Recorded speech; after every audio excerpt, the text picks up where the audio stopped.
बिस्मिल्लाहिर्रहमानिर्रहीम अस्सलामु अलैकुम वरहमतुल्लाहि वबरकातुहू। डेली मोहम्मद चैनल की तरफ से आज मैं अपने उन दोस्तों के लिए वजीफ़ा लाया हूं जो डिप्रेशन का शिकार हैं। आजकल हमारे माशरे में हर दूसरा शख्स डिप्रेशन का शिकार होता है।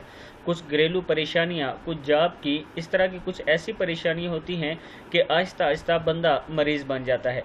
तो ये उन दोस्तों के लिए है, आप ये अमल करें, अल्लाह ताला आपकी मदद फरमाएंगे, डिप्रेशन भी आपका ख़त्म होगा और इंशाअल्लाह जो परेशानी होगी अल्लाह ताला वो भी हल फरमाएंगे। तो शुरू करते हैं आज का लेसन। बिस्मिल्लाहिर्रहमानिर्रहीम। डिप्रेशन के सताए इस अमल से दोस्ती लगा लें। पढ़ना क्या है? बिस्मिल्लाहिर्रहमानिर्रहीम। मिन बादिल गम्मी अमानतन नुआसन, या नुआसा भी पढ़ सकते हैं, वक़फ़ करें तो। मिन बादिल गम्मी अमानतन नुआसा।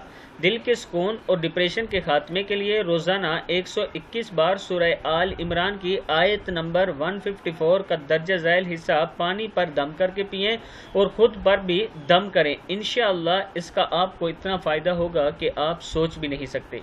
अव्वल आखिर दुरूद शरीफ 3 बार पढ़ लें और उसके बाद ये वाली आयत मिन बादिल गम्मी अमानतन नुआसा, ये आपने पढ़ना है। इस वीडियो को आप दोस्तों ने आगे ज़रूर शेयर करना है। अस्सलामु अलैकुम वरहमतुल्लाहि वबरकातुहू।